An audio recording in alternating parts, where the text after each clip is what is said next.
السلام عليكم ورحمة الله وبركاته دمان bulshooyinka Soomaaliyeed ee waxaan soo dhawaada maanta guri aan inaba caadi ahayn ay idin wada waxaa ka arki kartaan muuqaalka soo ku bilowday bilicda quruxda kaal iska arag waa idinkaga warbixin doonaa guriga intaan la eg waxa uu yahay lacagta lagu rabo meesha uu ku yaalo waxaas warbixintaas oo dhan waan siinaa insha Allah number 1 inta hore noola joogtay way mahadsan yihiin qaaba ugu mahad celiyo ma aqaano laakiin waa mahadsantihiin alle inta hadda nagu cusub oo fiidiyowga markii ugu horeysa soo gaaray ee taan waxaan ka codsanaynaa bifadlillah inay subscribe noo saaraan kambareelka furtaan hadduu dhanka page ka soo gaaran inuu follow na dhahaan like ina noo saartaan intaa oo dhan waa naga codsi allana waxaa ka rajeynayaa inuu idin waafajiyo halkan dhankayga bidix waxaa jira buundo waxaa joogaa waa beri joogaa degmada waa beri agteeda waliba buundada hoosteeda gurigan ku yaala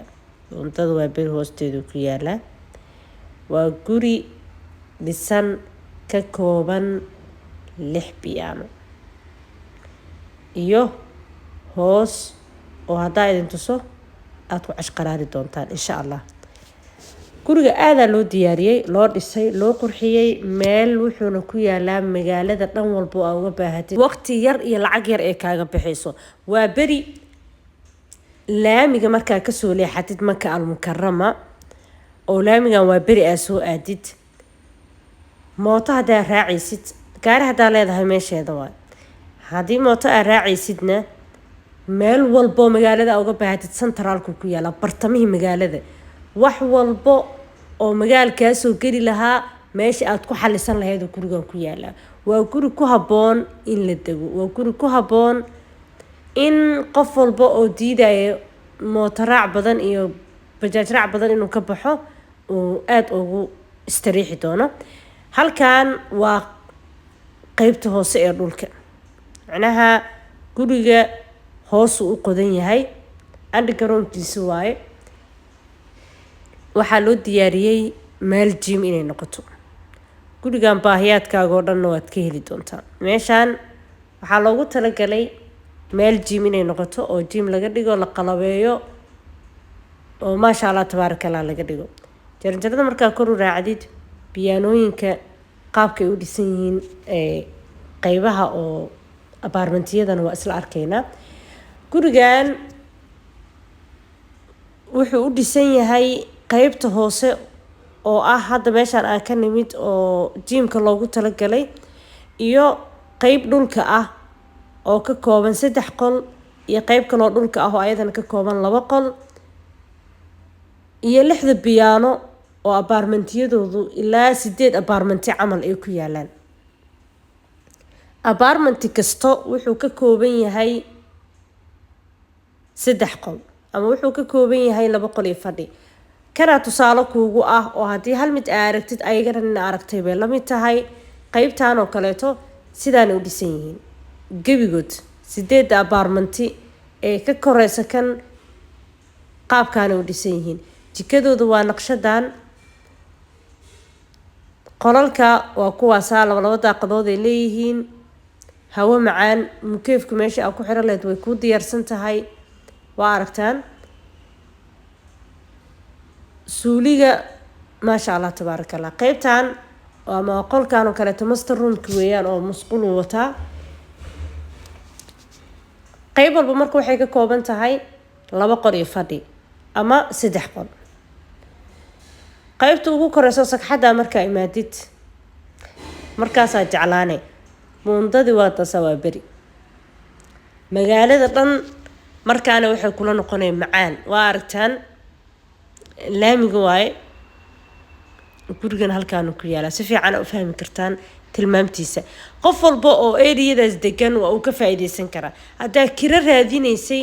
ee aad waa beri guri kira ah ka rabtay waxaad haysataa guri laamiga saaran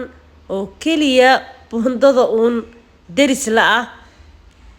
fiyugiisa banaankana sidaan uu qurux badan yahay neecaw iyo hawo macaan aad helaysid magaalada centerkeeda ku yaala oo aad wax walba u baahan tahay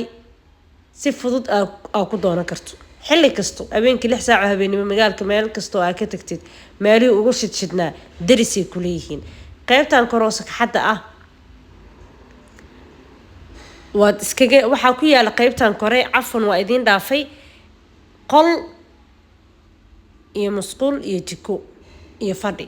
macnaha qol iyo meel yar oo barxad ah oo fadhi ah iyo jiko iyo suuligiisa ku yaalo waxaa loogu talagalay qofka iskaabula ah inuu halkaa degi karo gurigan dadka degan ama dadka degi doona hadda wali lama deginin anaa idin soo shaacinaya oo raba inaan idin sharaxo qiimihiisa warbixintiisa oo dhan darna waa degi doontaan biidnillaahi alkariim dadka degi doona oo dhan waxay heli doonaan team oo qaybta hoose ugu yaalo meel inuu aadeenin qaybaha guriga uu ka kooban yahay qayb kasto kamida apartmentiyada 8 apartmenti ee kore waxaa lagu rabaa $400 waa wada taqaaniin waa beec caadi ah ama kira caadi oo guriyahoo dhan lagu degan yahay waa bari dadka degan way og yihiin guryaha bannaan oo aan alaabta oolin lacagaha lagu dego way ka warqabaan gurigu wuu bannaan yahay alaab ma taalo waa 6 piano qayb walbo wuxuu leeyahay ama piano walbo apartmenti kasto waxaa lagu kireynayaa $400 labada qaybood oo hoose oo dhulka ah oo qaybuna ay tahay 3 qol waxaa lagu kireynayaa 300 qaybta labada qol ahna waxaa lagu kireynayaa 250 qaybaha korona waxaa lagu kireynayaa kabigood mid walba oo kamida $400 kirada waana sida caadiga ah oo xaafada lagu wada degan yahay qof walbana uu ogyahay nin walba guri ku lehna waa ogyahay nin walba kiriista ka ah oo eeriyada deganna qiimaha in lagu degan yahay wuu ogyahay waxaa ku soo haray gurigan hadii furaha qofku uu wada kiriisanayo qiimo dhimisa loo sameeyaa si uu uga macaasho uu asaga u helo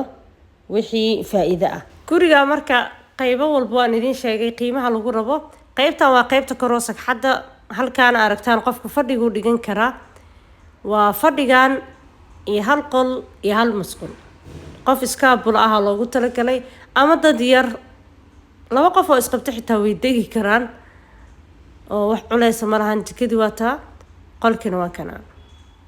qolka wuxuu wataa balkoon iyo suuligiisa musqushiisana wataa waa qaybta ugu koreysa marka waa sagxadda kor ku yaala oo meesha banaanka hadda ay taagneen qaybta 250 lagu rabaa qaybaha ka hooseeyo dhan oo 6 biyaana ahna waxaa lagu rabaa min 400 kuwa dhulka labada qaybood ee dhulka ahna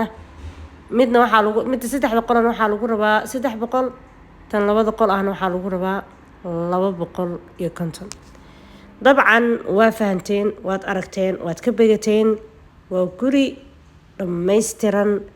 hadda waxaan idin tusinayaa qaybta dhulka waa kan 3 qol waa 3daas qol ay irdooda arkaysaan ay ka kooban tahay dabcan